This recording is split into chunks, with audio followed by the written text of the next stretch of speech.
दुनिया भर के मुल्कों के जदों जदों जिस खिते में आज़ादी की लहर उठती है उत्थे फिर यह नशा सुटिया जाता।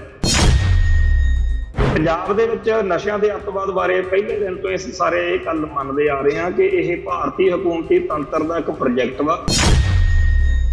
एक बड़ा भैड़ा जिहा बयान भगवंत मान वाली जी धिर वा उहदे वल्लों आया कि जी सिद्धू मूसेवाले दा प्यो तां सियासत करदा फिरदा। क्यों कहता है? क्योंकि जी वह जलंधर वाली चोणों के मौके ठोक बजा के कहता कि इन्होंने मेरे पुत का इंसाफ नहीं दिता, तो वाकया नहीं दिता। गोल्डी बराड़ वर्गे उहदे प्यो सिद्धू मूसेवाले दे जिहड़े कातल ने वो ललकारे मारन के असीं ठोकिया। ये सारी खेड दे विच जे वो बंदा अपना हक लैण दे लई इंसाफ लैण लई आवाज़ बुलंद करदा ते कहंदे सियासत करदा। सियासत भाई जे तुहाडा पुत मरिया होवे तुसीं करके देख लो भाई सियासत की हुंदी है। लारस बिश्नोई नूं हिंदू डॉन के रूप च उभार के यह दिखाया जा रहा कि जिन्ने भी जिहड़े सिख ने जां पंथ की गल करन वाले ने जां होर लोग जिन्हां इंडिया के सिस्टम तो प्रॉब्लम आ कि उन्हां सारियां दे उत्ते लारस बिश्नोई जिहड़ा हैगा वो चढ़ाई करन जा रहा जी। ये धरती जिहड़ी आ इत्थे सच्चे सुच्चे सूरमे जिन्हां ने कौम लई धर्म लई मनुखता लई हक सच लई जाना मारन वेले किते सी नहीं कीती उन्हां सामने ये लारस बिश्नोई वर्गे की चीज़ ने। पिछले लंबे अरसे तो पंजाब दे विच सिखां दी आबादी घटाउण दे लई बड़े यतन हो रहे, बहुत वड्डे पद्धर ते उत्ते इत्थे कतलेआम करा के जिहड़ा माहौल सिरजिया दहशत सिरजी बहुत सारे लोग बाहरले मुल्कां नूं गए। सारे भारत दे विचों ਜਿਹੜਾ भी गैर पंजाबी बंदा ਉਹਨੂੰ एक खुल ਦਿੱਤੀ गई है भी जाओ जाके पंजाब ਦੇ ਵਿੱਚ ਵੱਧ ਤੋਂ ਵੱਧ ਗਿਣਤੀ ਵਧਾਓ। ਜਦੋਂ ਸਿੱਖਾਂ ਨੇ ਕੁਰਬਾਨੀਆਂ ਕਰਕੇ 1966 ਦੇ ਵਿੱਚ ਪੰਜਾਬੀ ਸੂਬੇ ਦੇ ਆਧਾਰ ਤੇ ਇਹ ਪੰਜਾਬੀ ਸੂਬਾ ਬਣਾਇਆ ਸੀ ਤਾਂ ਉਹਦਾ ਭਾਵ ਤਾਂ ਇਹੀ ਸੀਗਾ ਕਿ ਪੰਜਾਬੀ ਬੋਲਣ ਵਾਲਿਆਂ ਦਾ ਸੂਬਾ ਤੇ ਸਿੱਖਾਂ ਦੀ ਬਹੁ ਗਿਣਤੀ ਵਾਲਾ ਸੂਬਾ। ਜਦੋਂ ਆਪਾਂ ਕਹਿੰਦੇ ਆ ਕਿ ਪੰਜਾਬ ਪੰਜਾਬੀਆਂ ਦਾ ਉਦੋਂ ਹੀ ਸਾਡੀ ਕੌਮ ਦੇ ਵਿੱਚੋਂ ਹੀ ਕੁਝ ਲੰਡੂ ਉੱਠ ਕੇ ਖੜੇ ਹੋ ਜਾਂਦੇ ਆ ਕਿ ਲਓ ਜੀ ਫਿਰ ਸਾਡੇ ਲਈ ਬਾਹਰ ਪ੍ਰੋਬਲਮ ਆਊਗੀ, ਸਾਨੂੰ ਤੁਸੀਂ ਵਿਪਤਾ 'ਚ ਪਾ ਦਿਓਗੇ। ਤੇ ਜਦੋਂ ਹੁਣ ਇਸ ਸਮੱਸਿਆ ਦੇ ਇੱਥੇ ਅਸਰ ਦਿਖਣ ਲੱਗੇ ਆ ਉਹਦੇ ਨਤੀਜੇ ਜਿਹੜੇ ਨੇ ਉਹ ਇੱਥੋਂ ਦੇ ਜਿਹੜੇ ਰਹਿ ਗਏ ਲੋਕ ਨੇ ਉਹਨਾਂ ਲਈ ਬੜੇ ਔਖੇ। ਟੀਵੀ 84 ਉੱਤੇ ਪ੍ਰੋਗਰਾਮ ਖਬਰ ਦੀ ਖਬਰ ਦੇਖ ਰਹੇ ਸਾਰੇ ਦਰਸ਼ਕਾਂ ਨੂੰ ਮੈਂ ਸਰਜੀਤ ਸਿੰਘ ਘਮਾਣ ਫਤਿਹ ਅਰਜ਼ ਕਰਦਾ ਜੀ। ਵਾਹਿਗੁਰੂ जी का खालसा वाहिगुरू जी की फतेह। शहीद भाई परमजीत सिंह पंजवड़ की याद विच सारे संसार दे विच अड अड मुल्कां दे विच खालसा पंथ ने अखंड पाठ साहिब आरंभ कराए ने जिन्हां दे अलग अलग समयां दे उत्ते अलग अलग मुल्कां दे हिसाब नाल भोग जिहड़े आ ओह पैणे आ। इसे तरीके नाल इत्थे पंजाब दे विच दरबार साहिब दे विच जो अकाल तख्त साहिब दे पिछले पासे गुरुद्वारा बाबा गुरबख्श सिंह दी याद च बनिया उहदे नज़दीक जिहड़ा अखंड पाठ साहिब अज आरंभ कराया गया 12 तरीक नूं भोग पैणे आ सवेरों ते सिख संगतां उत्थे शरधा दे फुल भेंट करनगियां। भाई परमजीत सिंह पंजवड़ दी अचनचेत इस तरीके नाल कतल दी जिहड़ी खबर आई उस तो बाद विच सारे दुनिया भर दे विच सिख जिहड़े ने वो एक दूजे नूं ये गल कह रहे ने कि राज भारती खुफिया एजेंसियां जिहड़ियां ने उन्हां दी इस वेले किसी भी थां ते पहुंच के कोई भी कारा करन दी जिहड़ी समर्था है उहदे हिसाब नाल सिख संगतां नूं सिख कौम नूं बहुत ज़्यादा चेतन रहण दी लोड़ आ। खास तौर दे उत्ते जिहड़े पंथ दर्दी कौम की चढ़ती कला लई खालिस्तानी संघर्ष विच जिम्मेवारियां निभा रहे ते असीं ये गल इस तो पहला भी कई बार चितारी आ। इत्थों तक कि जदों भाई हरमीत सिंह PhD की खबर आई आ उस तो पहला भी ये चर्चा असीं करते रहे पर जदों कोई वक्त आ जाता जदों कोई उस अकाल पुरख वाहिगुरू की खेड हुंदी आ वो चीज़ उवें हो के रहिंदी। पर यदा मतलब ये नहीं कि अवेसले होया जाए। सो असीं अज फिर सारे संसार दे विच उन्हां खालिस्तानी संघर्ष नाल जुड़े हुए सिंघां नूं वीरां भैणां नूं बेनती करदे हां कि आपो अपनी सुरक्षा का पूर्ण तौर पर ख्याल जिहड़ा हैगा वो लाजमी रखण। इस तो अगली जिहड़ी गल अज करन वाली बनदी आ ਉਹ ਇਹ ਹੈ ਬਈ ਸਾਰੇ ਸੰਸਾਰ ਦੇ ਵਿੱਚ ਇਸ ਮੌਕੇ ਜਿਣਸੀ ਸ਼ੋਸ਼ਣ ਦਾ ਮੁੱਦਾ ਜਿਹੜਾ ਹੈ ਉਹ ਬਹੁਤ ਭਖਿਆ ਹੋਇਆ। ਹੁਣੇ ਅਮਰੀਕਾ ਤੋਂ ਇੱਕ ਖਬਰ ਆਈ ਆ ਬਈ ਜਿਹੜਾ ਟਰੰਪ ਉਥੋਂ ਦਾ ਸਾਬਕਾ ਪ੍ਰਧਾਨ ਹੈ, ਉਹਦੇ ਜਿਹੜਾ ਜਿਣਸੀ ਸ਼ੋਸ਼ਣ ਦਾ ਮਾਮਲਾ ਸੀਗਾ ਉਹਦੇ ਚ ਉਹਨੂੰ $50 ਲੱਖ ਦਾ ਜੁਰਮਾਨਾ ਕੀਤਾ ਗਿਆ। ਤੇ ਇਹ ਵੀ ਇੱਥੇ ਲਿਖਿਆ ਵੀ ਜਿਹੜੀ ਉਹਦੀ ਸਿਆਸੀ ਜ਼ਿੰਦਗੀ ਆ ਉਹਦੇ ਉੱਤੇ ਵੀ ਇਹ ਦਾਅਵੇਦਾਰੀ ਆ ਜਿਹੜੀ ਉਹਦੀ ਰਾਸ਼ਟਰਪਤੀ ਚੋਣਾਂ ਲਈ, ਉਹਦੇ ਉੱਤੇ ਇਹਦਾ ਅਸਰ ਪਊਗਾ। ਪਰ ਸਾਡੇ ਭਾਰਤ ਵਿੱਚ ਕੰਮ ਇਦੋਂ ਉਲਟਾ ਹੈ। ਇੱਥੇ ਕੁਸ਼ਤੀ ਲੜਨ ਵਾਲੀਆਂ ਜਿਹੜੀਆਂ ਪਹਿਲਵਾਨ ਕੁੜੀਆਂ ਨੇ, ਪਹਿਲਵਾਨ, ਉਹਨਾਂ ਨੂੰ ਬਹੁਤ ਦਿਨਾਂ ਤੋਂ ਉੱਥੇ ਧਰਨਾ ਦੇ ਰਹੀਆਂ ਦਿੱਲੀ ਦੇ ਵਿੱਚ, ਪਰ ਉਹਨਾਂ ਦੀ ਕੋਈ ਸੁਣਵਾਈ ਜਿਹੜੀ ਆ ਉਹਨਾਂ ਦੀ ਨਹੀਂ ਹੋ ਰਹੀ। ਉਲਟਾ ਸਾਰੇ ਮੁਲਕ ਨੇ ਉਹਨਾਂ ਨੂੰ ਬਹੁਤ ਜ਼ਿਆਦਾ ਟਰੋਲਿੰਗ ਕੀਤੀ ਆ। ਤੇ ਭਾਰਤ ਦਾ ਪ੍ਰਧਾਨ ਮੰਤਰੀ ਜਿਹਨੇ ਬੇਟੀ ਬਚਾਓ ਬੇਟੀ ਪੜ੍ਹਾਓ ਦੀ ਗੱਲ ਕੀਤੀ ਹੈ, ਉਹਨੇ ਵੀ ਕੋਈ ਗੱਲ ਨਹੀਂ ਸੁਣੀ ਤੇ ਅੱਜ ਤੱਕ ਬੁੱਲ ਤੋਂ ਬੁੱਲ ਨਹੀਂ ਚੱਕਿਆ ਹੈਗਾ।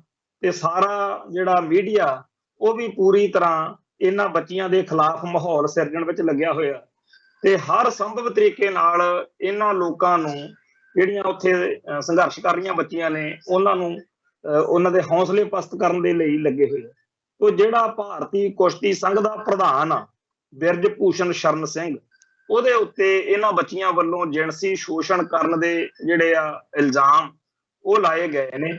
ਪਰ ਇਲਜ਼ਾਮਾਂ ਦੀ ਜਾਂ ਇਹਨਾਂ ਦੇ ਦੁੱਖਾਂ ਦੀ ਕਿਸੇ ਨੇ ਖਬਰਸਾਰ ਤਾਂ ਕੀ ਲੈਣੀ ਸੀ, ਤੇ ਉਲਟਾ ਇਹਨਾਂ ਸਾਰੀਆਂ ਬੱਚੀਆਂ ਨੂੰ ਤੰਗ ਪਰੇਸ਼ਾਨ ਕੀਤਾ ਜਾ ਰਿਹਾ। ਤੇ ਇੱਥੇ ਇਹ ਵੀ ਗੱਲ ਦੱਸਣੀ ਬਣਦੀ ਆ ਕਿ ਜਿਸ ਦਿਨ ਤੋਂ ਇਹ ਦਿੱਲੀ ਦੇ ਵਿੱਚ ਜੰਤਰ ਮੰਤਰ ਤੇ ਧਰਨਾ ਚੱਲ ਰਿਹਾ, ਉਸ ਦਿਨ ਤੋਂ ਇਹਨਾਂ ਧਰਨੇ ਮੁਜ਼ਾਹਰੇ ਕਰਨ ਵਾਲੀਆਂ ਬੱਚੀਆਂ ਲਈ ਸਭ ਤੋਂ ਜਿਹੜਾ ਹੈਗਾ ਹਮਾਇਤ ਵਾਲਾ ਪੱਖ ਉਹ ਪੰਥ ਵੱਲੋਂ, ਖਾਲਸਾ ਪੰਥ ਵੱਲੋਂ ਹੀ ਵਧਿਆ। ਤੇ ਇਹਨਾਂ ਦੇ ਉੱਥੇ ਤਿੰਨੇ ਟਾਈਮ ਪ੍ਰਸ਼ਾਦੇ ਪਾਣੀ ਦਾ ਤੇ ਹੋਰ ਲੋੜਾਂ ਦਾ ਖਿਆਲ ਦਿੱਲੀ ਸਿੱਖ ਗੁਰਦੁਆਰਾ ਪ੍ਰਬੰਧਕ ਕਮੇਟੀ ਵੱਲੋਂ, ਗੁਰਦੁਆਰਾ ਸਾਹਿਬ ਵੱਲੋਂ ਲੰਗਰ ਇਹਨਾਂ ਨੂੰ ਜਾਂਦਾ। ਯਾਦ ਕਰੋ ਕਿ ਪਿੱਛੇ ਜੇ ਤਾਮਿਲਨਾਡੂ ਦੇ ਇੱਕ ਲੋਕਾਂ ਦਾ ਇੱਥੇ ਲੰਬਾ ਅਰਸਾ ਧਰਨਾ ਚੱਲਿਆ ਸੀ, ਉਹਨਾਂ ਨੇ ਵੀ ਅਖੀਰ ਦੇ ਉੱਤੇ ਇਹੀ ਕਿਹਾ ਸੀਗਾ ਕਿ ਜੇਕਰ ਗੁਰਦੁਆਰਾ ਬੰਗਲਾ ਸਾਹਿਬ ਤੋਂ ਸਾਨੂੰ ਗੁਰੂ ਕਾ ਲੰਗਰ ਮਿਲਦਾ ਰਿਹਾ ਤਾਂ ਅਸੀਂ ਇੱਥੇ ਇੰਨਾ ਲੰਮਾ ਚਿਰ ਦਿੱਲੀ 'ਚ ਧਰਨਾ ਲਾਉਣ ਵਿੱਚ ਸਫਲ ਰਹੇ। ਸੋ ਗੁਰੂ ਕੇ ਲੰਗਰ ਦੀ ਬਹੁਤ ਵੱਡੀ ਮਹਾਨਤਾ ਆ। ਸਭ ਤੋਂ ਵੱਡੀ ਗੱਲ ਇਹ ਆ ਵੀ ਕੋਈ ਵੀ ਕਿਸੇ ਵੀ ਜਿਹੜਾ ਹੈਗਾ ਪਿਛੋਕੜ ਦਾ ਬੰਦਾ ਹੋਵੇ, ਕਿਸੇ ਜਾਤ ਧਰਮ ਨਸਲ ਦਾ ਮੁਲਕ ਦਾ ਬੰਦਾ ਹੋਵੇ, ਗੁਰੂ ਕਾ ਲੰਗਰ ਉਹਦੇ ਲਈ ਹਮੇਸ਼ਾ ਜਿਹੜਾ ਹੈ ਖੁੱਲਾ ਹੈ। ਸੋ ਦਿੱਲੀ ਦੇ ਵਿੱਚ ਜਦੋਂ ਵੀ ਕੋਈ ਧਰਨੇ ਮੁਜ਼ਾਹਰੇ ਹੁੰਦੇ ਆ ਤੇ ਜਦੋਂ ਲੋੜ ਸਮਝੀ ਜਾਂਦੀ ਆ, ਉਦੋਂ ਗੁਰੂ ਕਾ ਲੰਗਰ ਉਹਨਾਂ ਲਈ ਜ਼ਰੂਰ ਉਪੜਦਾ ਕੀਤਾ ਜਾਂਦਾ। ਪਰ ਨਾਲ ਦੀ ਨਾਲ ਕੋਝਾ ਪੱਖ ਗੱਲ ਕੀਤੇ ਬਿਨਾਂ ਰਿਹਾ ਨਹੀਂ ਜਾਂਦਾ ਕਿ ਜਿਨ੍ਹਾਂ ਲੋਕਾਂ ਲਈ ਇਹ ਲੰਗਰ ਲਾਏ ਜਾਂਦੇ ਨੇ, ਜਦੋਂ ਵੀ ਕਿਤੇ ਵਕਤ ਮਿਲਿਆ, ਜਦੋਂ ਵੀ ਕਿਤੇ ਮੌਕਾ ਆਇਆ, ਉਹਨਾਂ ਨੇ ਸਾਡੀ ਪਿੱਠ 'ਚ ਛੁਰਾਈ ਮਾਰਿਆ। ਸਾਡੇ ਖਿਲਾਫ ਬੋਲਣ ਲੱਗਿਆ ਉਹਨਾਂ ਨੇ ਘੜੀ ਪਲ ਸੋਚਿਆ ਨਹੀਂ ਤੇ ਉਲਟਾ ਉਹਨਾਂ ਨੇ ਸਾਡੇ ਦਿਲ ਦੁਖੀ ਕੀਤੇ। ਖੈਰ, ਜਿਵੇਂ ਇੱਕ ਕਹਾਣੀ ਸੁਣਾਈ ਜਾਂਦੀ ਆ ਵੀ ਪਾਣੀ ਵਗ ਰਿਹਾ ਸੀਗਾ, ਉਹਦੇ ਵਿੱਚ ਇੱਕ ਠੂਹਾ ਜਿਹੜਾ ਸੀ ਉਹ ਮਰ ਜਾਣਾ ਸੀਗਾ ਤੇ ਕੋਈ ਉੱਥੇ ਬੰਦਾ ਸੀਗਾ, ਉਹਨੇ ਦੇਖਿਆ ਤੇ ਉਹਨੇ ਉਹਨੂੰ ਠੂਹੇ ਨੂੰ ਕੱਢਣਾ ਚਾਹਿਆ। ਤੇ ਜਦੋਂ ਜਿੰਨਾ ਟਾਈਮ ਤਾਂ ਹੱਥ ਪਾਣੀ 'ਚ ਰਿਹਾ ਉਹ ਠੀਕ ਰਿਹਾ, ਤੇ ਜਦੋਂ ਹੱਥ ਪਾਣੀ ਤੋਂ ਬਾਹਰ ਆ ਗਿਆ ਉਹਨੇ ਡੰਗ ਮਾਰਿਆ ਠੂਹੇ ਨੇ ਤੇ ਹੱਥ ਹਿੱਲ ਗਿਆ ਤੇ ਉਹ ਫਿਰ ਡਿੱਗ ਪਿਆ, ਉਹਨੇ ਫਿਰ ਕੱਢਣਾ ਚਾਹਿਆ। ਸੋ ਜਦੋਂ ਪਾਣੀ ਤੋਂ ਬਾਹਰ ਆ ਜਾ ਕਰੇ ਉਹ ਡੰਗ ਮਾਰ ਦਿਆ ਕਰੇ। ਤੇ ਕਈ ਵਾਰ ਇਸ ਤਰ੍ਹਾਂ ਹੋਣ ਤੋਂ ਬਾਅਦ ਵਿੱਚ ਕੋਲੇ ਖੜੇ ਬੰਦੇ ਨੇ ਕਿਹਾ ਵੀ ਇਹ ਦੇਖ, ਤੈਨੂੰ ਹਰੇਕ ਵਾਰ ਡੰਗ ਮਾਰਦਾ, ਤੂੰ ਕਾਹਨੂੰ ਇਹਦੇ ਨਾਲ ਇਸ ਤਰ੍ਹਾਂ ਗੱਲ ਕਰਦਾ, ਤੇ ਛੱਡ ਪਰਾਂ। ਉਹ ਕਹਿੰਦਾ ਇਹਦੀ ਗੰਦੀ ਆਦਤ ਆ ਡੰਗ ਮਾਰਨ ਦੀ, ਤੇ ਮੈਨੂੰ ਮੇਰੇ ਧਰਮ ਨੇ ਸਿਖਾਇਆ ਵਾ ਵੀ ਮਰਦੇ ਨੂੰ ਜੇ ਬਚਾਇਆ ਜਾ ਸਕਦਾ ਤਾਂ ਬਚਾਈਏ। ਸੋ ਮੈਂ ਤਾਂ ਆਪਦਾ ਫਰਜ਼ ਨਿਭਾ ਰਿਹਾ, ਇਹ ਇਹਦਾ ਫਰਜ਼ ਹੈ, ਇਹਦੀ ਡਿਊਟੀ ਆ, ਇਹਦਾ ਸੁਭਾਅ ਹੈ। ਸੋ ਅਸੀਂ ਇਹ ਗੱਲ ਸਿੱਖੀ ਤੋਂ, ਸਿੱਖ ਧਰਮ ਤੋਂ ਜਿਹੜੀ ਸਿੱਖੀ ਆ ਕਿ ਜਿਹੜਾ ਜਿਹਦੇ ਨਾਲ ਜ਼ੁਲਮ ਹੋ ਰਿਹਾ, ਜਿਹਦੇ ਨਾਲ ਧੱਕਾ ਹੋ ਰਿਹਾ, ਉਹਦੇ ਹੱਕ 'ਚ ਖੜਨਾ ਤੇ ਜਿਹੜਾ ਸ਼ਰਨ ਆਇਆ ਉਹਨੂੰ ਗਲ ਨਾਲ ਲਾਉਣਾ, ਤੇ ਉਹ ਸਾਡੇ ਸਿਧਾਂਤ ਨੇ, ਗੁਰੂ ਕੇ ਲੰਗਰ ਵਾਲਾ ਸਿਧਾਂਤ ਜਾਂ ਹੋਰ, ਉਹਨਾਂ ਤੋਂ ਅਸੀਂ ਹਮੇਸ਼ਾ ਜਿਹੜਾ ਹੈਗਾ ਉਹਦੇ ਉੱਤੇ ਪਹਿਰਾ ਦੇਣ ਦੀ ਕੋਸ਼ਿਸ਼ ਹੀ ਕਰਨੀ ਹੈ। ਜਿਨ੍ਹਾਂ ਲੋਕਾਂ ਨੂੰ ਇਹਨਾਂ ਗੱਲਾਂ ਦੀ ਕਦਰ ਨਹੀਂ, ਉਹ ਜਾਣਨ ਕਿ ਉਹਨਾਂ ਨੇ ਕੀ ਕਰਨਾ, ਪਰ ਪੰਥ ਆਪਦਾ ਫਰਜ਼ ਜਿਹੜਾ ਹੈਗਾ ਹਮੇਸ਼ਾ ਨਿਭਾਉਂਦਾ ਆਇਆ ਤੇ ਨਿਭਾਉਂਦਾ ਰਹੇਗਾ। ਇੱਥੇ ਅਗਲਾ ਜਿਹੜਾ ਮੁੱਦਾ ਇਸ ਪ੍ਰੋਗਰਾਮ 'ਚ ਡਿਸਕਸ ਕਰਨਾ ਜ਼ਰੂਰੀ ਆ, ਉਹ ਹੈਗਾ ਪੰਜਾਬ ਦੇ ਵਿੱਚ ਨਸ਼ਿਆਂ ਦੇ ਅੱਤਵਾਦ ਬਾਰੇ।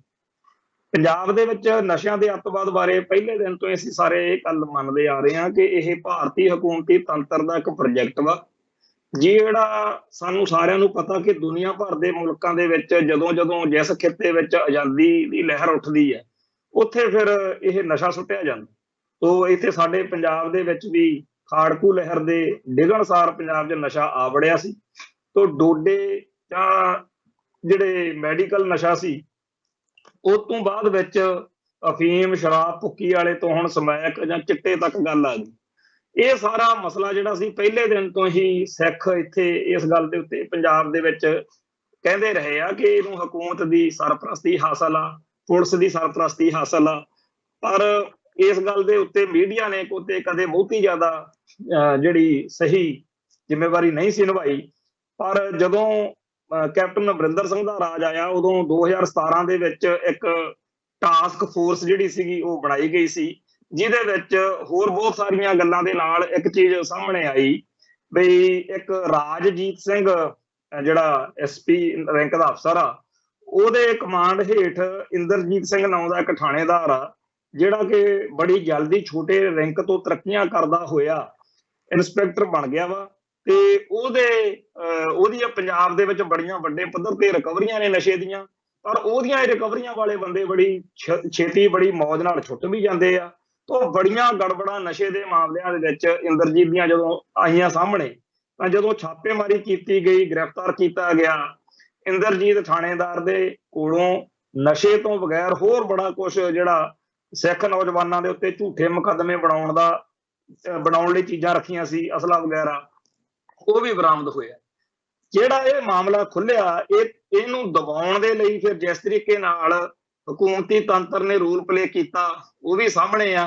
ਤੇ ਜਦੋਂ ਇਸ ਮਾਮਲੇ ਦੇ ਉੱਤੇ ਅੱਗੇ ਇੱਕ ਵਾਰੀ ਫੁੱਲ ਸਟਾਪ ਲੱਗਿਆ ਹੋਇਆ ਦਿਖ ਰਿਹਾ ਸੀਗਾ, ਉਹਨਾਂ ਦਿਨਾਂ ਦੇ ਵਿੱਚ DSP ਬਲਵਿੰਦਰ ਸਿੰਘ ਸੇਖੋਂ ਜਿਹੜਾ ਲੁਧਿਆਣੇ ਵਾਲਾ ਸੀ, ਉਹਨੇ ਵੀ ਇਹ ਮਾਮਲਾ ਉਠਾਇਆ ਹੋਰ ਬਹੁਤ ਸਾਰੇ ਪੱਖਾਂ ਤੋਂ। ਤੇ ਭਾਈ ਅਮਰਤਪਾਲ ਸਿੰਘ ਨੇ ਵੀ ਆਪਦੇ ਪੱਧਰ ਦੇ ਉੱਤੇ ਨਸ਼ਿਆਂ ਦੇ ਖਿਲਾਫ ਜਦੋਂ ਹੋ ਹੱਲਾ ਮਚਾਇਆ, ਤਾਂ ਇੱਕ ਮਾਹੌਲ ਬਣਿਆ ਜਿਹਦੇ ਵਿੱਚ ਜਿਹੜਾ ਅਦਾਲਤ ਨੂੰ ਕੁਛ ਕਰਕੇ ਦਿਖਾਉਣ ਦਾ ਜਾਂ ਸਰਕਾਰ ਨੂੰ ਕੁਛ ਕਰਕੇ ਦਿਖਾਉਣ ਦੀ ਜਿਹੜੀ ਸੀਗੀ ਸਥਿਤੀ ਪੈਦਾ ਹੋਈ। ਅਜੇ ਵੀ ਕੋਈ ਸਾਨੂੰ ਬਹੁਤੀ ਆਸ ਤਾਂ ਨਹੀਂ, ਪਰ ਜਿਸ ਤਰੀਕੇ ਨਾਲ ਬਾਅਦ ਵਿੱਚ ਇਹ ਜਿਹੜਾ SP ਸੀਗਾ ਰਾਜਜੀਤ ਸਿੰਘ, ਇਹਦੇ ਖਿਲਾਫ ਕਾਰਵਾਈ ਹੋਈ ਤੇ ਉਹਨੂੰ ਪਰ ਭੱਜਣ ਦਾ ਪੂਰਾ ਮੌਕਾ ਦਿੱਤਾ ਗਿਆ ਕਿ ਆਸੇ ਪਾਸੇ ਹੋ ਜਾ। ਤੇ ਆਪਣੇ ਸਾਹਮਣੇ ਆ ਕਿ ਉਹਦੀ ਗ੍ਰਿਫਤਾਰੀ ਕਰਾਉਣ ਦੇ ਲਈ ਵੀ ਕੋਈ ਬਹੁਤਾ ਤਰੱਦਦ ਨਹੀਂ ਕੀਤਾ ਜਾ ਰਿਹਾ। ਹਾਂ, ਖਾਨਾ ਪੂਰਤੀ ਜੀ ਕਰਕੇ ਇੱਕ ਵਾਰੀ ਉਹਨੂੰ ਮਤਲਬ ਜਿਹੜਾ ਸੀਗਾ ਮੌਕਾ ਦੇਤਾ ਤੇ ਉਹ ਭੱਜ ਗਏ।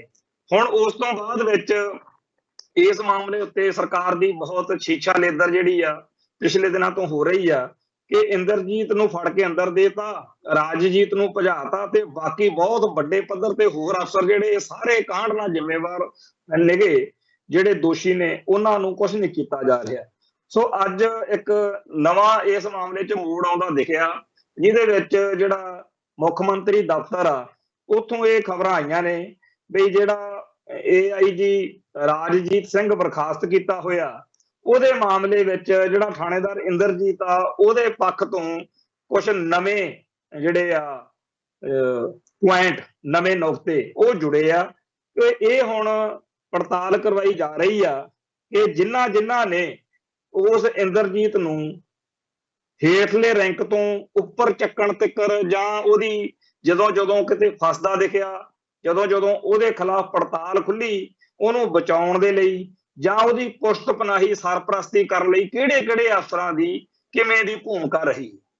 ਹੁਣ ਇਹ ਗੱਲ ਇੱਕ ਲਾਈਨ ਵਿੱਚ ਤਾਂ ਬੜੀ ਆਪਾਂ ਨੂੰ ਲੱਗਦਾ ਵੀ ਐਡੀ ਕਿਹੜੀ ਗੱਲ ਹੋ ਗਈ, ਪਰ ਹਕੀਕਤ ਇਹ ਆ ਕਿ ਜੇ ਕਿਤੇ ਸੱਚੇ ਦਿਲ ਨਾਲ ਇਹਦੀ ਜਾਂਚ ਹੋ ਗਈ ਤਾਂ ਘੱਟੋ ਘੱਟ ਪੰਜਾਬ ਦੇ 100 ਵੱਡੇ ਅਫਸਰ ਜਿਹੜੀਆਂ ਵੱਡੀਆਂ ਪੋਸਟਾਂ ਤੇ ਬੈਠੇ ਆ, ਉਹ ਇਸ ਨਸ਼ੇ ਦੇ ਸਕੈਂਡਲ ਦੇ ਨਾਲ ਜੁੜੇ ਹੋਏ ਸਾਬਤ ਹੋ ਜਾਣਗੇ। ਤੇ ਜਿਹੜੀ ਗੱਲ ਸਿੱਖ ਜਾਂ ਪੰਜਾਬ ਦੇ ਲੋਕ ਪਿੱਟਦੇ ਆ ਰਹੇ ਨੇ, ਉਹਦਾ ਇੱਕ ਪੱਕਾ ਦਸਤਾਵੇਜ਼ ਤਿਆਰ ਹੋ ਜੂ ਕਿ ਇਹ ਇੱਕ ਨਿੱਕਾ ਜਿਹਾ ਸੈਕਸ਼ਨ ਆ ਜਿਹੜਾ ਨਸ਼ਿਆਂ ਦਾ ਏਡਾ ਵੱਡਾ ਅੰਪਾਇਰ ਚੱਲ ਰਿਹਾ, ਇੱਥੇ ਬੜਾ ਵੱਡਾ ਪ੍ਰੋਗਰਾਮ ਆ, ਉਹਦੇ ਵਿੱਚ ਥਾਣੇਦਾਰ ਇੰਦਰਜੀਤ ਤੇ ਰਾਜਜੀਤ ਸਿੰਘ ਵਾਲੇ ਸੈਕਸ਼ਨ ਦੇ ਨਾਲ 100 ਬੰਦਾ ਜੁੜਿਆ ਹੋਇਆ।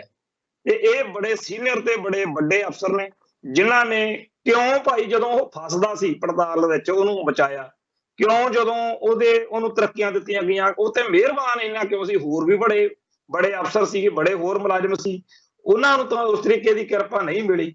ਸੋ ਇਹ ਜਿਹੜਾ ਸਾਰਾ ਮਾਮਲਾ ਇਹਦੇ ਵਿੱਚ ਇੱਕ ਬਹੁਤ ਵੱਡਾ ਅਹਿਮ ਮੋੜ ਜਿਹੜਾ ਹੈ ਉਹ ਨਸ਼ਿਆਂ ਦੇ ਮਾਮਲੇ ਵਿੱਚ ਆਉਂਦਾ ਦਿਖ ਰਿਹਾ। ਪਰ ਅਸੀਂ ਫੇਰ ਇਹ ਗੱਲ ਕਹਿੰਦੇ ਹਾਂ, ਇਸ ਮਾਮਲੇ ਵਿੱਚ 2017 ਤੋਂ ਅਸੀਂ ਇੰਨੇ ਕੁ ਮੋੜ ਘੋੜ ਦੇਖ ਲਏ ਆ ਪਿਛਲੇ 6 ਸਾਲਾਂ ਦੇ ਵਿੱਚ, ਬਈ ਹਰ ਪਲ ਇਹ ਲੱਗਦਾ ਕਿ ਆਹ ਗੱਲ ਬੜੀ ਚੰਗੀ ਵਾਪਰ ਗਈ, ਪਰ ਉਹ ਚੰਗੀ ਗੱਲ ਨੂੰ ਦਬਾਉਣ ਦੇ ਲਈ 8-9 ਮਹੀਨੇ ਜਾਂ ਸਾਲ ਖੰਡ ਫੇਰ ਲੰਘਾ ਦਿੱਤਾ ਜਾਂਦਾ, ਫਿਰ ਸਾਲ ਬਾਅਦ ਮਾੜਾ ਜਾਂ ਕੋਈ ਚੰਗਾ ਵਾਪਰਦਾ, ਤੇ ਇਸ ਤਰੀਕੇ ਨਾਲ ਸਾਰੀ ਖੇਡ ਆ ਜਿਹੜੀ ਉਹ ਅੱਗੇ ਦੀ ਅੱਗੇ ਤੋਰੀ ਜਾ ਰਹੀ ਆ। ਅੱਜ 6-7 ਸਾਲ ਹੋ ਗਏ ਇਸ ਗੱਲ ਨੂੰ, ਅਜੇ ਤੱਕ ਕੋਈ ਬਹੁਤਾ ਜਿਹੜਾ ਹੈਗਾ ਐਂਡ ਵਾਲੇ ਪਾਸੇ ਨੂੰ ਗੱਲ ਜਾਂਦੀ ਦਿਖੀ ਨਹੀਂ। ਪਰ ਜੇ ਕਿਤੇ ਇੰਨੇ ਕੁ ਚਿਹਰੇ ਹੀ ਨੰਗੇ ਹੋ ਜਾਣ ਤਾਂ ਜਿਹੜੇ ਲੋਕ ਕਹਿੰਦੇ ਆ ਕਿ ਨਹੀਂ ਜੀ ਇਹਦੇ ਪਿੱਛੇ ਪਾਕਿਸਤਾਨ ਦਾ ਹੱਥ ਆ, ਇਹਦੇ ਪਿੱਛੇ ਅਫਗਾਨਿਸਤਾਨ ਦਾ ਹੱਥ ਆ, ਉਹਨਾਂ ਸਾਰਿਆਂ ਨੂੰ ਘੱਟੋ ਘੱਟ ਇਹ ਤਾਂ ਪਤਾ ਲੱਗ ਜੂ ਕਿ ਜੇਕਰ ਇਹਦੇ ਪਿੱਛੇ ਉਹਨਾਂ ਮੁਲਕਾਂ ਦੀਆਂ ਏਜੰਸੀਆਂ ਨੇ ਜਾਂ ਹੋਰ ਆ ਵੀ ਉਹ ਕਿੰਨਾ ਕੁ ਸੱਚ ਆ, ਤੇ ਇੱਥੋਂ ਦੇ ਪੁਲਿਸ ਵਿਭਾਗ ਨੂੰ ਫਿਰ ਕਿਉਂ ਭਾਈ ਇੰਨੀ ਮੌਜ ਲੱਗੀ ਹੋਈ ਆ ਵੀ ਆਪਾਂ ਇਹ ਕੰਮ ਕਰਕੇ ਇੱਥੇ ਨੋਟ ਕਮਾਉਣੇ ਆ ਤੇ ਤਰੱਕੀਆਂ ਦਿੱਤੀਆਂ ਜਾ ਰਹੀਆਂ ਨੇ ਕਿ ਤੂੰ ਵਧੀਆ ਕੀਤਾ ਜਿਹੜਾ ਪੰਜਾਬ 'ਚ ਨਸ਼ੇ ਜਿਹੜੇ ਹੈਗਾ ਉਹ ਲੈ ਕੇ ਆਉਂਦੇ ਆ। ਸੋ ਥਾਣੇਦਾਰ ਇੰਦਰਜੀਤ ਸਿੰਘ ਦੇ ਬਾਰੇ ਕੱਲਾ ਨਸ਼ਿਆਂ ਵਾਲਾ ਪੱਖ ਹੀ ਨਹੀਂ ਮੈਟਰ ਕਰਦਾ, ਸਾਨੂੰ ਸਾਰਿਆਂ ਨੂੰ ਇਸ ਗੱਲ ਦਾ ਸਰੋਤਿਆਂ ਨੂੰ ਪਤਾ ਹੋਣਾ ਚਾਹੀਦਾ ਕਿ ਖਾੜਕੂ ਲਹਿਰ ਦਾ ਨੁਕਸਾਨ ਕਰਾਉਣ ਦੇ ਲਈ ਵੀ ਇਸ ਬੰਦੇ ਨੇ ਇੱਕ ਬਹੁਤ ਵੱਡਾ ਨੈਟਵਰਕ ਜਿਹੜਾ ਸੀ ਉਹ ਖੜਾ ਕੀਤਾ ਹੋਇਆ ਸੀ। ਪ੍ਰਾਈਵੇਟ ਫੋਰਸ ਜਿਵੇਂ ਆਲਮ ਸੈਨਾ ਹੁੰਦੀ ਸੀ ਉਵੇਂ ਇਹਨੇ ਬਣਾਈ ਹੋਈ ਸੀ। ਅੰਮ੍ਰਿਤਸਰ ਮਾਝੇ ਤੋਂ ਲੈ ਕੇ ਦੁਆਬੇ ਤੱਕ, ਜਾਣੀ ਕਿ ਜਲੰਧਰ ਤੇ ਅੰਮ੍ਰਿਤਸਰ ਦੇ ਵਿਚਾਲੇ ਸਾਰੇ ਇਲਾਕੇ ਦੇ ਵਿੱਚ ਇਹਨੇ ਬਹੁਤ ਸਾਰੇ ਬੰਦੇ ਜਿਹੜੇ ਸੀ ਸੈੱਟ ਕੀਤੇ ਹੋਏ ਸੀ। ਅੰਮ੍ਰਿਤਸਰ ਦੇ ਵਿੱਚ ਇਹਨਾਂ ਨੇ ਇੱਕ ਅੱਡਾ ਵੀ ਬਣਾਇਆ ਹੋਇਆ ਸੀ ਜਿੱਥੋਂ ਬੈਠ ਕੇ ਇਹਨਾਂ ਨੂੰ ਜਦੋਂ ਹਦਾਇਤ ਮਿਲਦੀ ਸੀ, ਕਿਉਂਕਿ ਜਿਹੜੇ ਕੰਮ ਕਿਸੇ ਵਰਦੀ ਵਾਲੇ ਪੁਲਿਸ ਮੁਲਾਜ਼ਮ ਤੋਂ ਕਰਾਉਣ ਦੀ ਲੋੜ ਨਹੀਂ, ਕਰਾਉਣ ਵਿੱਚ ਕੋਈ ਸਮੱਸਿਆ ਵਾ, ਉਹ ਫਿਰ ਆਪਦੇ ਇਸ ਬ੍ਰਿਗੇਡ ਰਾਹੀਂ ਕਰਵਾਏ ਜਾਂਦੇ ਰਹੇ। ਸੋ ਇੰਦਰਜੀਤ ਥਾਣੇਦਾਰ ਦੀ ਕਹਾਣੀ ਆ ਜਿਹੜੀ ਮੀਡੀਆ 'ਚ ਆਈ ਆ ਉਹ ਤਾਂ ਬਹੁਤ ਨਿੱਕਾ ਜਿਹਾ ਹਿੱਸਾ ਆ, ਅਸਲ ਵਿੱਚ ਇਹਦੇ ਨਾਲ ਬਹੁਤ ਕੁਝ ਜੁੜਿਆ ਹੋਇਆ, ਜਿਹਦੇ ਬਾਰੇ ਜਿੰਨਾ ਜ਼ਿਆਦਾ ਬੋਲੇਗਾ ਬੰਦਾ ਓਨਾ ਜ਼ਿਆਦਾ ਉਹ ਖਤਰੇ ਹੇਠ ਆਏਗਾ। ਮੈਂ ਇੱਥੇ ਇਹ ਗੱਲ ਦੱਸਣੀ ਚਾਹੁੰਦਾ ਕਿ ਅਸੀਂ ਪੰਜਾਬ ਵਿੱਚ ਰਹਿੰਦੇ ਹਾਂ, ਜੇ ਇੱਥੇ ਭਾਊ ਪਰਮਜੀਤ ਸਿੰਘ ਪੰਜਵੜ ਵਰਗੇ ਆ ਜਿਹੜੇ ਉਹਨਾਂ ਨੂੰ ਜਾਂ ਭਾਈ ਹਰਮੀਤ ਸਿੰਘ ਵਰਗਿਆਂ ਨੂੰ ਟਾਰਗੇਟ ਕੀਤਾ ਜਾ ਸਕਦਾ, ਤਾਂ ਪੰਜਾਬ ਦੇ ਵਿੱਚ ਤਾਂ ਬੈਠੇ ਘੜੇ ਦੀ ਮੱਛੀ ਵਾਂਗੂ ਇੱਥੇ ਬਹੁਤ ਔਖੇ ਹੋ ਕੇ ਕੌਮ ਦੀ ਸੇਵਾ ਜਿਹੜੀ ਹੈਗੀ ਆ ਸਿੰਘ ਕਰ ਰਹੇ ਨੇ। ਪਰ ਮੈਂ ਫਿਰ ਉਹਨਾਂ ਸਾਰਿਆਂ ਸੱਜਣਾਂ ਨੂੰ ਹੌਸਲਾ, ਉਹਨਾਂ ਦੇ ਉੱਤੇ ਫਖਰ ਕਰਦਾ ਜਿਹੜੇ ਇਸ ਮੌਕੇ ਪੰਜਾਬ ਅਤੇ ਪੰਥ ਦੀ ਲੜਾਈ ਲੜ ਰਹੇ ਨੇ। ਸ਼ਰੇਆਮ ਪਤਾ ਹੈਗਾ ਕਿ ਇੱਕ ਹੇਠਲੇ ਲੈਵਲ ਤੇ ਜਾ ਕੇ ਬਹੁਤ ਨੀਵੇਂ ਦਰਜੇ ਦੀ ਸਿਆਸਤ ਇਸ ਵੇਲੇ ਚੱਲ ਰਹੀ ਆ। ਜਿਹੜਾ ਸਿੱਧੂ ਮੂਸੇਵਾਲੇ ਦਾ ਕਤਲ ਹੋਇਆ, ਜਿਹਦੇ ਬਾਰੇ ਪਰਸੋਂ ਚੌਥੇ ਦਾ ਇੱਕ ਬੜਾ ਭੈੜਾ ਜਿਹਾ ਬਿਆਨ ਭਗਵੰਤ ਮਾਨ ਵਾਲੀ ਜਿਹੜੀ ਧਿਰ ਵਾ ਉਹਦੇ ਵੱਲੋਂ ਆਇਆ ਕਿ ਜੀ ਸਿੱਧੂ ਮੂਸੇਵਾਲੇ ਦਾ ਪਿਓ ਤਾਂ ਸਿਆਸਤ ਕਰਦਾ ਫਿਰਦਾ। ਕਿਉਂ ਕਹਿੰਦਾ ਆ? ਕਿਉਂਕਿ ਜੀ ਉਹ ਜਲੰਧਰ ਵਾਲੀਆਂ ਚੋਣਾਂ ਦੇ ਮੌਕੇ ਠੋਕ ਵਜਾ ਕੇ ਕਹਿੰਦਾ ਕਿ ਇਹਨਾਂ ਨੇ ਮੇਰੇ ਪੁੱਤ ਦਾ ਇਨਸਾਫ ਨਹੀਂ ਦਿੱਤਾ, ਤੇ ਵਾਕਿਆ ਨਹੀਂ ਦਿੱਤਾ। ਇੱਥੇ ਲਾਰੈਂਸ ਬਿਸ਼ਨੋਈ ਵਰਗੇ ਅੰਦਰ ਬੈਠ ਕੇ ਟੀਵੀ ਚੈਨਲਾਂ ਨੂੰ ਇੰਟਰਵਿਊਆਂ ਦਿੰਦੇ ਫਿਰਨ, ਤੇ ਉੱਪਰੋਂ ਗੋਲਡੀ ਬਰਾੜ ਵਰਗੇ ਉਹਦੇ ਪਿਓ, ਉਹਦੇ ਸਿੱਧੂ ਮੂਸੇਵਾਲੇ ਦੇ ਜਿਹੜੇ ਕਾਤਲ ਨੇ, ਉਹ ਲਲਕਾਰੇ ਮਾਰਨ ਕਿ ਅਸੀਂ ਠੋਕਿਆ। ਇਹ ਸਾਰੀ ਖੇਡ ਦੇ ਵਿੱਚ ਜੇ ਉਹ ਬੰਦਾ ਆਪਣਾ ਹੱਕ ਲੈਣ ਦੇ ਲਈ, ਇਨਸਾਫ ਲੈਣ ਲਈ ਆਵਾਜ਼ ਬੁਲੰਦ ਕਰਦਾ ਤੇ ਕਹਿੰਦੇ ਸਿਆਸਤ ਕਰਦਾ। ਸਿਆਸਤ ਭਾਈ ਜੇ ਤੁਹਾਡਾ ਪੁੱਤ ਮਰਿਆ ਹੋਵੇ ਤੁਸੀਂ ਕਰਕੇ ਦੇਖ ਲਓ ਭਾਈ ਸਿਆਸਤ ਕੀ ਹੁੰਦੀ ਹੈ ਇਹਦੇ ਚ। ਪਰ ਸਾਡਾ ਕੰਸਰਨ ਇਸ ਗੱਲ ਤੋਂ ਅੱਗੇ ਹੈ ਕਿ ਪੰਜਾਬ ਅਤੇ ਪੰਜਾਬ ਤੋਂ ਬਾਹਰ ਦਿੱਲੀ ਤਿੱਕਰਮਲ ਤੇ ਹਾੜ ਤਿੱਕਰ ਦੀਆਂ ਜੇਲ੍ਹਾਂ ਦੇ ਵਿੱਚ ਇੱਕ ਬਹੁਤ ਵੱਡਾ ਨੈਟਵਰਕ ਬਣ ਗਿਆ, ਜਿਹਦੇ ਵਿੱਚ ਲਾਰੈਂਸ ਬਿਸ਼ਨੋਈ ਨਾਲ ਸੰਬੰਧਿਤ ਜਿਹੜੇ ਗੈਂਗਸਟਰ ਨੇ ਉਹਨਾਂ ਸਾਰਿਆਂ ਨੂੰ ਪੂਰੇ ਫੁੱਲ ਸਹੂਲਤਾਂ ਦਿੱਤੀਆਂ ਜਾ ਰਹੀਆਂ ਨੇ, ਤੇ ਉਹਨਾਂ ਨੂੰ ਜਿਹੜਾ ਵੀ ਕੁਛ ਉਹ ਚਾਹੁਣ ਉਹ ਕਰਨ ਦਿੱਤਾ ਜਾਂਦਾ। ਜਿਵੇਂ ਉਹਨਾਂ ਨੇ ਟਿੱਲੂ ਨਾਂ ਦਾ ਇੱਕ ਬਦਮਾਸ਼ ਜਿਹੜਾ ਸੀ, ਜਿਹਦਾ ਉਹਨਾਂ ਨਾਲ ਰੌਲਾ ਸੀ, ਉਹਨੂੰ ਉੱਥੇ ਕਤਲ ਕਰਨ ਦਿੱਤਾ, ਤੇ ਉਹ ਸਾਰੀ ਵੀਡੀਓ ਜਿਹੜੀ ਆ ਦੁਨੀਆ ਨੇ ਦੇਖੀ ਆ ਕਿ ਕਿਵੇਂ ਸ਼ਰੇਆਮ ਉਸ ਬੰਦੇ ਨੂੰ ਕਤਲ ਕੀਤਾ ਗਿਆ। ਉਹਦੇ ਦੋਸ਼, ਉਹਦੇ ਜਿਹੜੇ ਗੁਨਾਹ ਸੀ ਜਾਂ ਉਹਦੇ ਜਿਹੜੇ ਜੁਰਮ ਸੀ, ਉਹਨਾਂ ਦੀ ਕਾਨੂੰਨ ਅਨੁਸਾਰ ਉਹਨਾਂ ਨੂੰ ਸਜ਼ਾ ਮਿਲਦੀ ਨਾ ਮਿਲਦੀ ਜਾਂ ਜੋ ਵੀ ਸੀ, ਅਸੀਂ ਉਹਦੀ ਕੋਈ ਗੱਲ ਨਹੀਂ ਕਰਦੇ।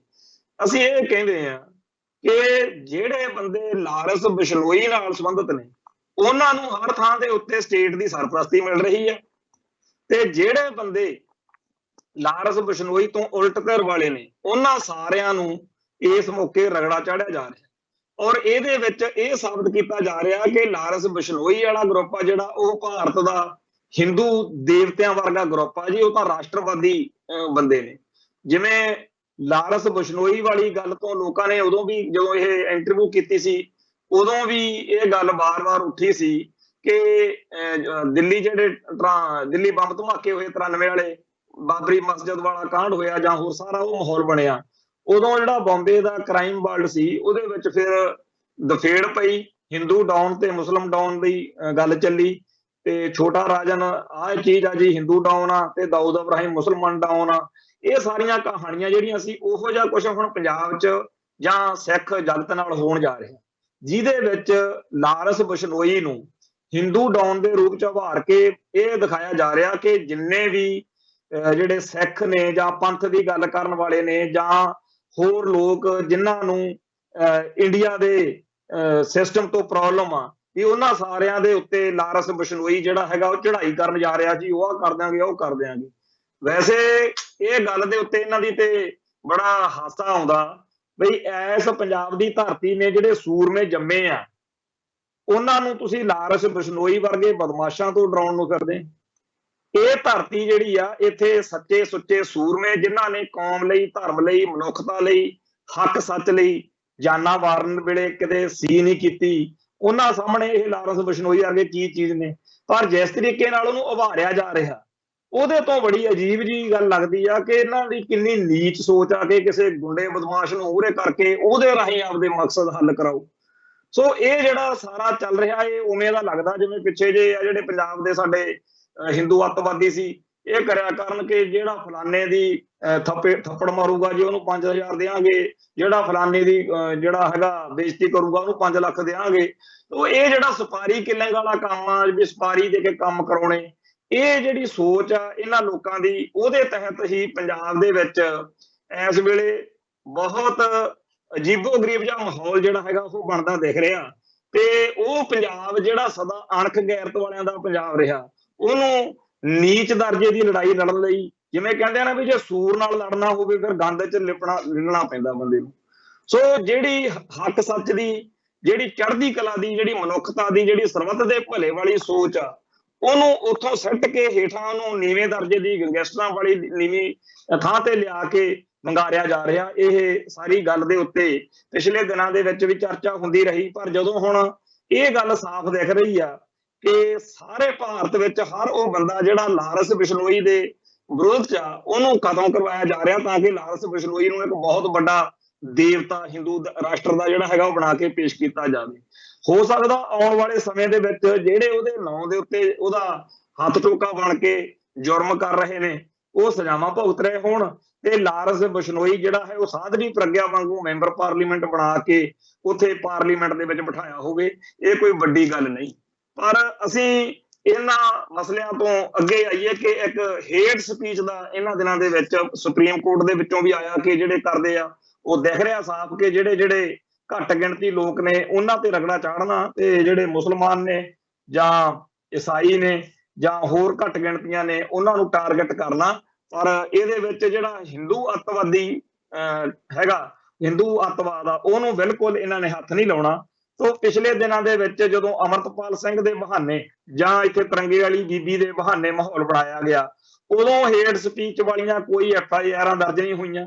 ਉਦੋਂ ਕਿਸੇ ਜਿਹੜੇ ਬੰਦੇ ਉਦੋਂ ਖਿਲਾਫ ਬੋਲੇ, ਸਿੱਖ ਜਜ਼ਬਾਤਾਂ ਦੇ ਖਿਲਾਫ ਜਾਂ ਸਿੱਖੀ ਦੇ ਖਿਲਾਫ, ਉਦੋਂ ਕਿਸੇ ਨੇ ਕੋਈ ਗੱਲ ਨਹੀਂ ਕੀਤੀ। ਪਰ ਹਾਂ, ਜਦੋਂ ਕਿਸੇ ਨੇ ਮਾਮੂਲੀ ਜੀ ਗੱਲ ਵੀ ਕਿਸੇ ਹਿੰਦੂ ਸੈਂਟੀਮੈਂਟਸ ਦੇ ਖਿਲਾਫ ਕਰਤੀ, ਉਦੋਂ ਉਹਦੇ ਉੱਤੇ ਹੇਟ ਸਪੀਚ ਦਾ ਜਿਹੜਾ ਪਰਚਾ ਉਹ ਜ਼ਰੂਰ ਦਰਜ ਹੋ ਸਕਦਾ। ਸੋ ਅਸੀਂ ਇੱਕ ਹੋਰ ਮਸਲੇ ਵੱਲ ਜਾਂ ਨੁਕਤੇ ਵੱਲ ਸਾਡੇ ਸਰੋਤਿਆਂ ਦਾ ਧਿਆਨ ਜਿਹੜਾ ਹੈ ਉਹ ਦਿਵਾਉਣਾ ਚਾਹੁੰਦੇ ਆ ਕਿ ਪਿਛਲੇ ਲੰਮੇ ਅਰਸੇ ਤੋਂ ਪੰਜਾਬ ਦੇ ਵਿੱਚ ਸਿੱਖਾਂ ਦੀ ਆਬਾਦੀ ਘਟਾਉਣ ਦੇ ਲਈ ਬੜੇ ਯਤਨ ਹੋ ਰਹੇ। ਬਹੁਤ ਵੱਡੇ ਪੱਧਰ ਤੇ ਉੱਤੇ ਇੱਥੇ ਕਤਲੇਆਮ ਕਰਾ ਕੇ ਜਿਹੜਾ ਮਾਹੌਲ ਸਿਰਜਿਆ, ਦਹਿਸ਼ਤ ਸਿਰਜੀ, ਬਹੁਤ ਸਾਰੇ ਲੋਕ ਬਾਹਰਲੇ ਮੁਲਕਾਂ ਨੂੰ ਗਏ, ਉਹਨਾਂ ਮੁਲਕਾਂ ਦੇ ਕਾਨੂੰਨ ਭੰਗ ਨਹੀਂ ਕੀਤੇ, ਉਹਨਾਂ ਮੁਲਕਾਂ ਦੇ ਨਿਯਮਾਂ ਨੂੰ ਮੰਨਿਆ, ਉਹਨਾਂ ਮੁਲਕਾਂ ਦੇ ਵਿੱਚ ਜਾ ਕੇ ਹੌਲੀ ਹੌਲੀ ਪੈਰ ਜਮਾ ਕੇ ਉੱਥੋਂ ਦੇ ਲੋਕਾਂ ਨੂੰ ਕਾਇਲ ਕੀਤਾ, ਤੇ ਕਿਸੇ ਵੀ ਤਰੀਕੇ ਨਾਲ ਉੱਥੋਂ ਦੇ ਲੋਕਲ ਜਿਹੜੇ ਸੱਭਿਆਚਾਰ ਨੇ ਜਾਂ ਬੋਲੀ ਆ ਜਾਂ ਕੋਈ ਹੋਰ ਸਮੱਸਿਆ ਪੈਦਾ ਨਹੀਂ ਕੀਤੀ, ਤੇ ਹਰ ਹੀਲਾ ਵਰਤ ਕੇ ਉੱਥੇ ਹੌਲੀ ਹੌਲੀ ਤਰੱਕੀਆਂ ਕੀਤੀਆਂ।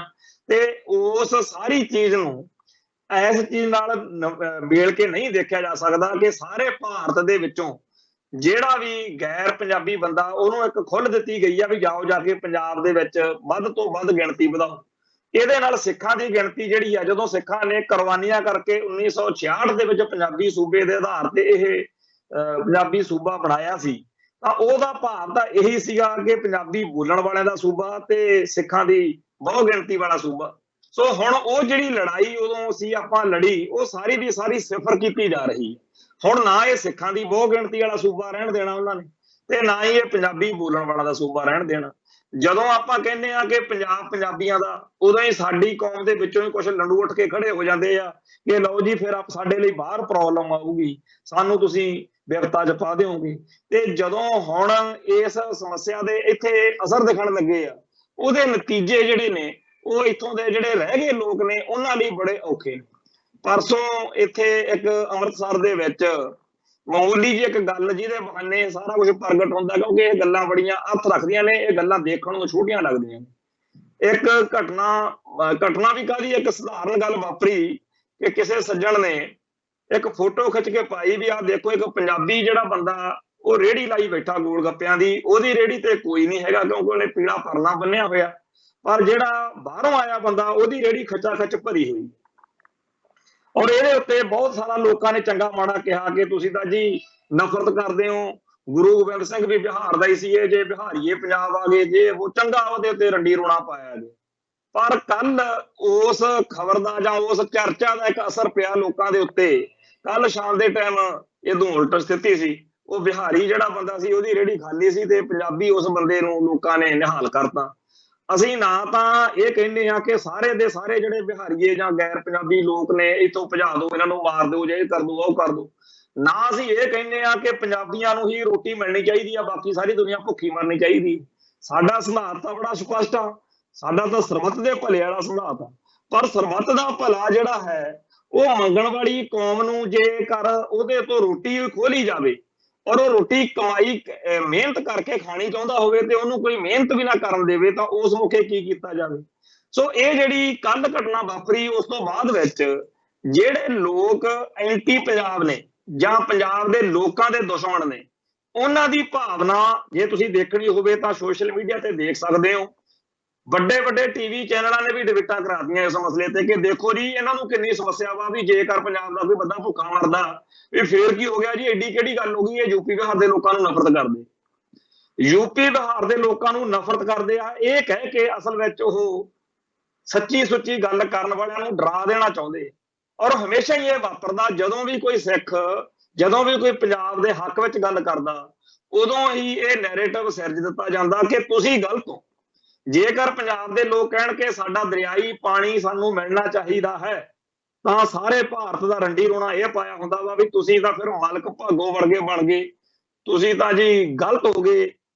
ਤੁਸੀਂ ਉੱਥੇ ਜਿਹੜੀ ਸਾਖੀ ਸੁਣਾਉਂਦੇ ਹੋ ਪੰਜਾ ਸਾਹਿਬ ਦੀ, ਉਹਦੇ ਹਿਸਾਬ ਨਾਲ ਤਾਂ ਫਿਰ ਤੁਸੀਂ ਜਿਹੜਾ ਪਾਣੀ ਆ ਉਹ ਰੋਕਣ ਲੱਗੇ ਹੋਏ ਹੋ, ਪਾਣੀ ਦੇ ਉੱਤੇ ਕਬਜ਼ਾ ਆਪਦਾ ਜਿਹੜਾ ਹੈਗਾ ਉਹ ਬਣਾਈ ਬੈਠੇ ਹੋ। ਸੋ ਇਸ ਤਰੀਕੇ ਦੀਆਂ ਗੱਲਾਂ ਕਰਕੇ ਸਿੱਖਾਂ ਨੂੰ ਦੋਸ਼ੀ ਬਣਾ ਦਿੱਤਾ ਜਾਂਦਾ ਕਿ ਤੁਸੀਂ ਗਲਤ ਹੋ। ਤੇ ਜੇਕਰ ਪੰਜਾਬ ਦੇ ਲੋਕ ਕਹਿੰਦੇ ਆ ਵੀ ਸਾਡੀ ਬੋਲੀ, ਫਿਰ ਐਵੇਂ ਝੂਠ ਬੋਲ ਦੇਣਗੇ ਕਿ ਨਹੀਂ ਜੀ ਹਿੰਦੀ ਰਾਸ਼ਟਰੀ ਭਾਸ਼ਾ। ਉਹ ਜਦੋਂ ਕੋਈ ਗੂਗਲ ਤੇ ਸਰਚ ਮਾਰਦਾ ਉੱਥੇ ਮਿਲਦਾ ਵੀ ਗੂਗਲ ਦੇ ਉੱਤੇ ਵੀ ਕੋਈ ਇਹ ਹੈਗੀ ਰਾਸ਼ਟਰੀ ਭਾਸ਼ਾ ਹੈ ਨਹੀਂਗੀ। ਤੇ ਇਹ ਝੂਠ ਬੋਲ ਕੇ ਪੰਜਾਬ ਦੇ ਲੋਕਾਂ ਨੂੰ ਡਰਾਇਆ ਜਾਂਦਾ, ਚੁੱਪ ਕਰਾਇਆ ਜਾਂਦਾ ਕਿ ਤੂੰ ਫਿਰ ਜੇ ਹਿੰਦੀ ਦਾ ਵਿਰੋਧ ਕਰੇਗਾ ਤੇ ਪਤਾ ਨਹੀਂ ਕਿੰਨਾ ਕੁ ਕਹਿਰ ਹੋ ਜਾਊਗਾ। ਹਿੰਦੀ ਦਾ ਵਿਰੋਧ ਕੋਈ ਨਹੀਂ ਕਰਦਾ, ਪਰ ਪੰਜਾਬੀ ਦੇ ਹੱਕ ਵਿੱਚ ਖੜਨਾ ਗੁਨਾਹ ਬਣਾ ਦਿੱਤਾ। ਕੋਈ ਇਹ ਨਹੀਂ ਕਹਿੰਦਾ ਹੈਗਾ ਕਿ ਹਰਿਆਣਾ ਤੇ ਪੰਜਾਬ ਭੁੱਖੇ ਮਾਰਨੇ ਆ, ਪਰ ਜੇਕਰ ਪੰਜਾਬ ਦੇ ਪਾਣੀਆਂ ਦੇ ਹੱਕ 'ਚ ਗੱਲ ਕਰੋ ਤਾਂ ਇਉਂ ਲੱਗਣ ਲੱਗ ਦਿੱਤਾ ਜਾਂਦਾ ਜਿਵੇਂ ਕੋਈ ਬਹੁਤ ਵੱਡਾ ਮਾੜਾ ਕੰਮ ਜਿਹੜਾ ਹੈਗਾ ਉਹ ਕਹਿਤਾ ਹੋਵੇ।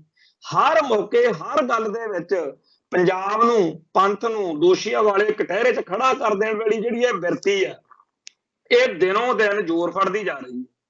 ਮੈਂ ਸਾਡੇ ਸਰੋਤਿਆਂ ਨੂੰ, ਸਾਡੇ ਪਾਠਕਾਂ ਨੂੰ ਇਹ ਗੱਲ ਵਾਰ-ਵਾਰ ਇੱਥੇ ਦੱਸਣ ਦਾ ਭਾਵ ਸਾਡਾ ਇਹ ਆ ਕਿ ਤੁਸੀਂ ਮਹਿਸੂਸ ਕਰੋ ਕਿ ਹੌਲੀ ਹੌਲੀ ਇਸ ਗੱਲ ਦਾ ਅਰਥ ਕੀ ਬਣੂਗਾ, ਇਹਦਾ ਅਸਰ ਕੀ ਪਵੇਗਾ। ਹੌਲੀ ਹੌਲੀ ਹਰ ਉਹ ਬੰਦਾ ਡਰਾ ਦਿੱਤਾ ਜਾਣਾ ਹੈਗਾ, ਹਰ ਉਹ ਬੰਦੇ ਨੂੰ ਚੁੱਪ ਕਰਾ ਦਿੱਤਾ ਜਾਣਾ ਹੈਗਾ ਜਿਹੜਾ ਪੰਥ ਅਤੇ ਪੰਜਾਬ ਦੇ ਹੱਕ 'ਚ ਬੋਲੂ।